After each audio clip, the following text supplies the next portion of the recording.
Big changes ahead in the River City. First responders asking to go back to the future. Now the city of Jacksonville is responding for firefighters and police. What's the future in downtown? More examination of the growth and development efforts, and we're asking the mayor about her view. Plus, the stadium deal coming into even sharper focus. Council has the plan and is dissecting the details. Why the mayor believes it's the best bet for Duval County's future on This Week in Jacksonville. So glad you're with us today. Jacksonville Mayor Donna Deegan, our guest. And so we're going to begin with the Stadium of the Future. Part of the $1.4 billion deal calls for $300 million. You explained it to us last time you were with us, community benefit agreement here. Right. And this would improve East Side neighborhoods, city parks, city contributing $150 million. The Jaguars over 30 years contributing $150. And so now we've learned that city council may try and separate these things. We heard late in the week that this may be some concerns, hey, nonprofits and potential conflicts of interest. Where do things stand on this? Because the deal that we've talked about in the past is the CBA is part of this whole thing with the stadium and renovations. Yeah, I've got to say that to me that is very much of a red herring, honestly, the whole idea of a conflict. There is nothing in this. This will require, we have broad topics of workforce development, affordable housing, homelessness initiatives. There is nothing specific to any nonprofit in any of this literature right now. None of it in any of this agreement. That will require a board that will sit down of experts to sit down and decide where the money goes. So to say that there would currently be any sort of conflict of interest, I mean, you might as well just dismiss the whole council for everything they vote on. If we're gonna take something so vague and something, you know, so ethereal as to say, oh well, I might have a conflict of interest. At the end of the day, I personally believe that what we're hearing is an effort to kick this can down the road because there are. And you say the council, it's not the whole council, it's a handful of folks on the council that would like to kick this into the later part of the year. I am going to say again, we spent 10 months putting together this agreement very carefully with the Jaguars. This is an agreement that when you put the community benefit piece of it in, the community loves that. When you take it out, they don't so much love the deal, right? So what I would say to the individual council people who seem to be very focused on you know, if I can't get this, and this for my district, I don't want to vote for this. This is about issues that we have all targeted as incredibly important to our community. The reason this works is because we're putting real money up front into these issues. Real money. You can't, if you start to spread it too thin, it doesn't have the same impact. Let's get this across the finish line, move the dial for our city in our parks, in our homelessness initiatives, in our affordable housing, in our workforce development, and let's move this city forward. You know, if I could say one more thing, one of the things I heard today from the dais is the only real obligation the city has is for public safety and garbage pickup. If that's going to be our vision for what we want to accomplish in this city, we are just going to stay stuck in the same place that we have been in for decades.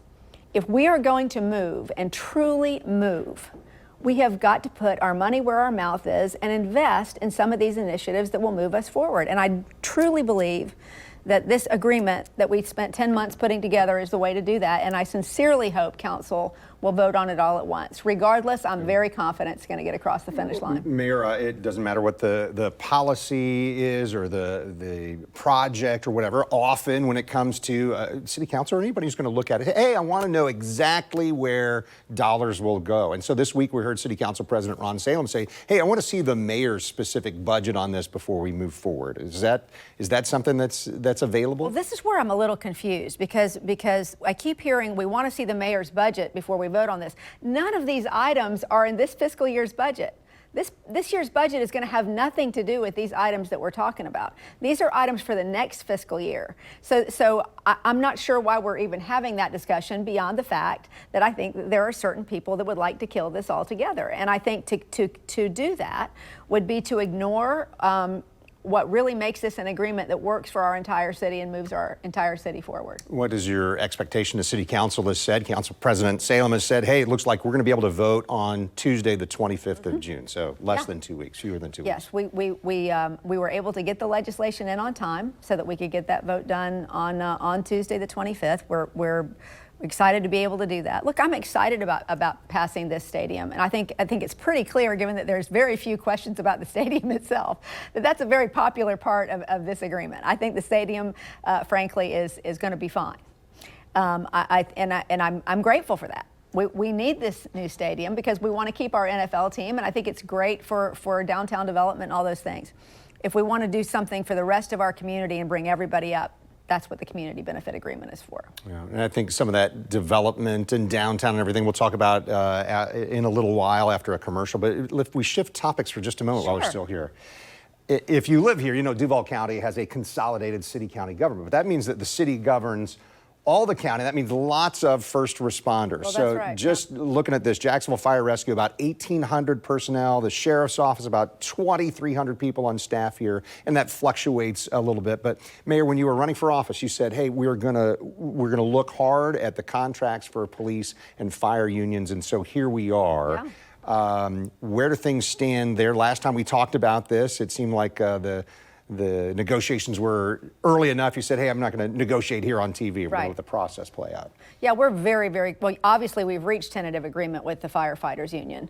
So that still has to go to a vote from their membership. But it does include a return, or not a return. We've not been in the FRS. It includes enrolling in the FRS, the Florida Retirement System, which is another form of pension, right? And the reason for that, and we talked about that, as you said, when I ran for office, I said, look, I think that we are clearly seeing retention problems in fire and police because we don't have that benefit. And so public safety is incredibly important. I think we needed to find a way to get back to that benefit, and that's what we were able to do in this agreement. And I envision that we are going to do the same thing with the police agreement. We're very close on that. I'm very hopeful that in the next week or so we'll cross the finish line on the police agreement as well. So let me put this out. Earlier this year, I asked the mayor on our show about the negotiations, and the Fraternal Order of Police president said things weren't really going well, but that seems to have changed. Here's what Randy Reeves told us this week following discussions on bringing back a pension benefit. It means a lot for us here locally. It gets us back on par with the other 66 out of 67 counties in Florida that have a pension, have a defined benefit. 7 years ago, a previous administration sold us that we would move away from the pension and that we would be the first of many agencies to move away from a pension. 7 years later, here we are, and we're still the only county in the state of Florida that does not have a defined benefit for their first responders. And to your point, and their point, that is a negative when it comes to trying to attract talent and saying, hey, come be part of our agency. It's a competitive disadvantage because what happens is you have some young people that may come in, and for the first couple of years, maybe that 401k plan sounds good, especially as long as the market's doing well, right? But then they get the opportunity to move on to another department that actually has a defined benefit and have a pension that's going to be there for the rest of their lives.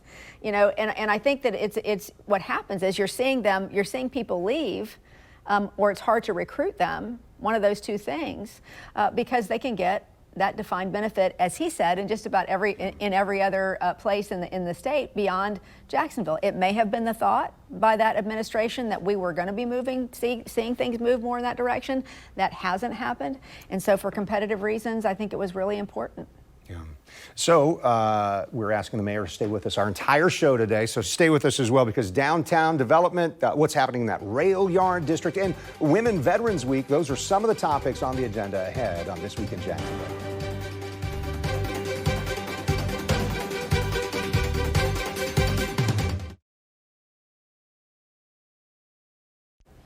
You're watching This Week in Jacksonville with Kent Justice. And Mayor Deegan is in studio with us today. In this segment, let's start with downtown development. There are some who would say, hey, Jacksonville is lagging behind, not taking the steps to keep up with other large cities. We know City Council is looking at the Downtown Investment Authority as well. What do you see as ways to move ahead? Because that, you just mentioned it last segment. We probably need to as a city. Well, I mean, I hate to keep beating the same drum, but one of the ways we move ahead is by finally finishing those riverfront parks. You know, I've been saying for so long that infrastructure is the key. And that's true of those riverfront parks. We get those parks activated.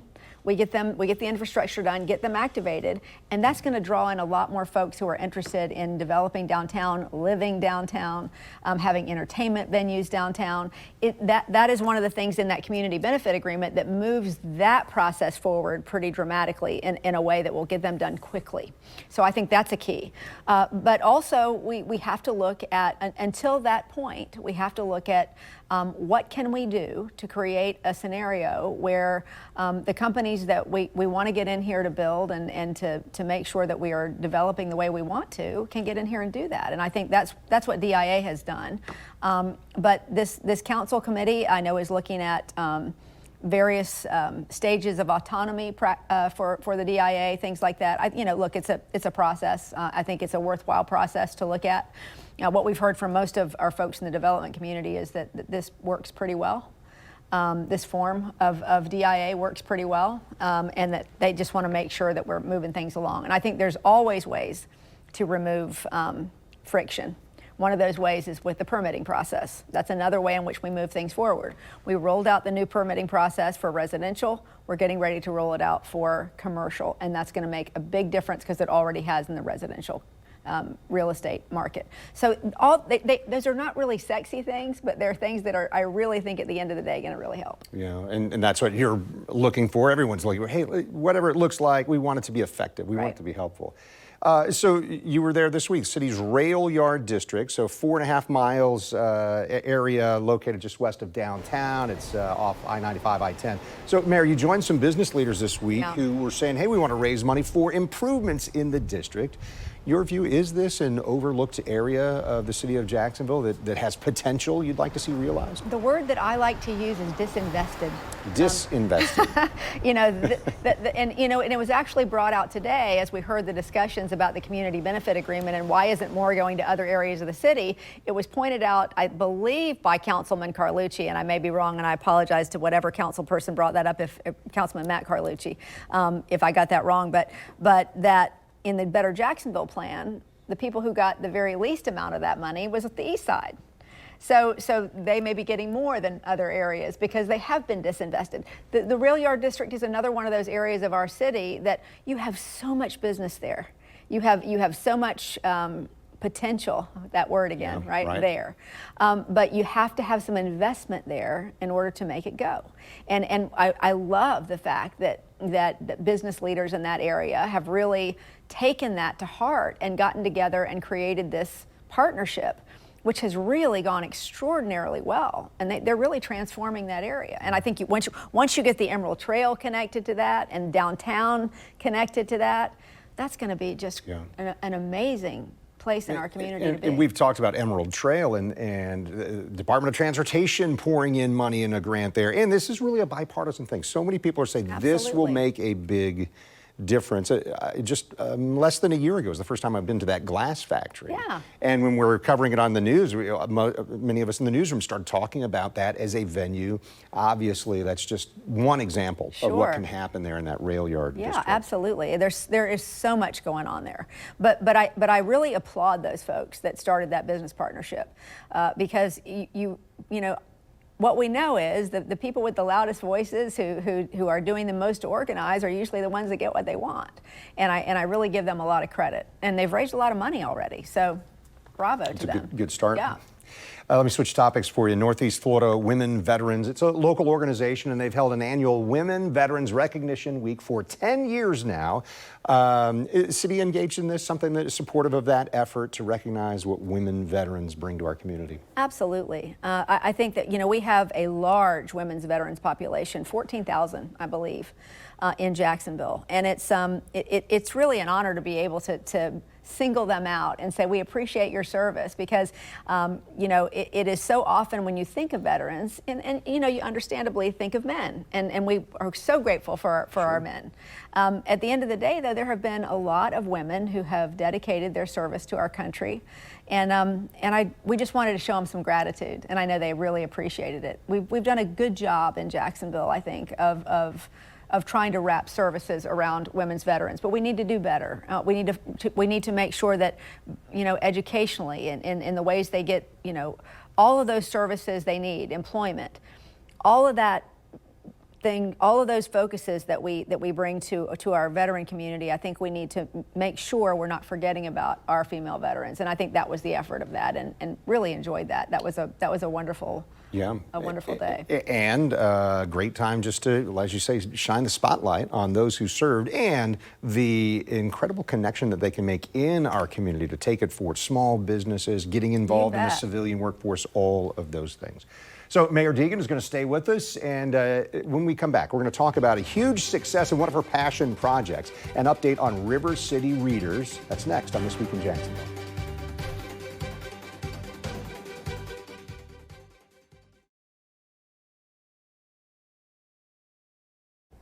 You're watching This Week in Jacksonville on Channel 4. Jacksonville Mayor Donna Deegan is with us today. So, Mayor, the goal of getting residents to read for 1 million minutes, it doesn't really stop when school ends, I suppose. The summer kickoff of River City Readers just happened. We were out there at that event. Really cool to see kind of that message of, hey, don't stop now. And this is part of a year-long citywide challenge. You're trying to improve literacy rates among school-aged children. How do you feel? It seems like it's been wildly successful. Really, so far it has. I'm just so excited. And, you know, I want to thank you and all of the community members that have been so involved with helping us. You know, what we realized early on with our healthcare initiatives was that education is so important, and it's not expensive. If we can get partners in the media and partners in nonprofit community and partners in business to help us spread the word, that's how you have success, and that's exactly what's happened with this initiative. We started out with a goal of 300,000 minutes, blew by that, then went to a goal of 1 million minutes, blew by that, and we're just approaching summer, and so we've just increased the goal to 1.5 million just as a stretch goal to the end of the year, because what we want to do is make sure we're continuing to incentivize kids to read through the summer. That's when a lot of people drop off, right? When kids tend to put it, and look, you get it, right? They want to hang vacation. out. That's vacation. Put my mind on vacation. But if we can make reading fun and make it a time where they're spending with their parents and really make it something that they can enjoy, and that's what we've tried to do with this. You know, that was a great event on Saturday because you had dozens of local children's authors, and the kids were loving that. They had their faces painted, they had bouncy houses, and all at the same time they were getting read to. You know, so I think they really have enjoyed this, and ultimately, as you said, the goal is to get ourselves to the point where we can see the needle moving on those literacy numbers. The great thing is that a lot of the young people that have gotten involved in this have been from areas where we have seen, you know, schools where we have seen some of those literacy rates the lowest, and so it's really great to see them engage. And move on this. And moms and dads, if you hadn't considered this, and part of the impact of all that reading that those students are doing, I mean, leadership, I've even heard in leadership seminars, leaders are readers. Fostering that love of consuming some information through reading, something that really sets your children up for success. Let me ask about this also. So we really had some hot weather to start the month of June. What's the city doing to be ready for summertime and the potential dangers that come with these reasonably summertime temps? Well, one of the things that we have decided to do is increase the number of cooling centers around the city. Anytime the temperature goes over 108 degrees, and that's it feels like 108 degrees, right? We're going to have these cooling centers open, and we're looking probably at a pretty hot summer. So I think that's going to be very, very important for people to have a place to go where they can cool off. And actually, we've had people from around the country come and talk to us in Jacksonville about how they can mimic what we've done here, because it really is helpful as these temperatures get so hot. Beyond that, though, pools have been a big solution. It's another one of those community initiatives that you guys specifically really helped us with. We came to you last summer and we said, help, we're so low on lifeguards. Help us start a campaign to get lifeguards. Help us start a campaign to get so we invested $1 million in our pool maintenance. We also invested a lot of money in trying to get the word out to young people, hey, come have a summer job with us. And so now this summer, every one of our pools, all of our pools but 3 are open. The other 3 will be open before the end of the month. Which is a far cry from where we were last year. That was not the all the maintenance has been done, and we're open for business. So you could look at that as another cooling center for kids. Get out there and visit those pools, because that's a great way to stay cool and beat the heat. And maybe in our final minute, but cooling centers, why are they important? How do they? We talked about when they're open, but who do they serve? Well, they serve anybody, frankly. If you're in an area, or you're at a job, or you live in an area where you don't have good air conditioning, or you're simply, you're out and you're feeling you've got to get into the air conditioning right now. These are ways for people to get out of the heat. They'll get water. We provide water with them as well. And so what we know is when people are exposed to extreme heat for a period of time, that can cause all kinds of health problems, right? It's very, very dangerous. So the cooling centers are simply a way to give people a break from that and to make sure that they don't get into a bad health situation.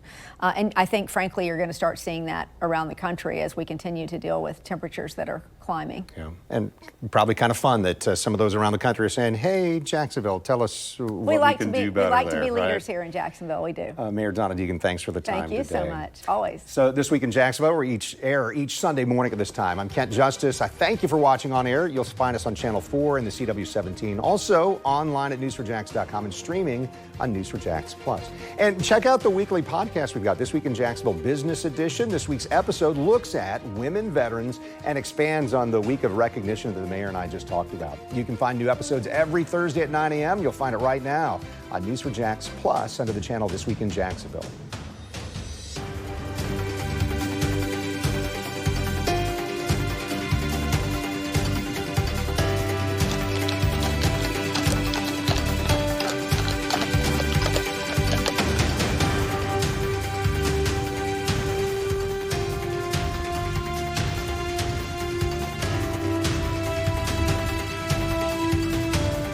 See why every day more people are choosing News4Jax, Northeast Florida and South Georgia's #1 source for local news.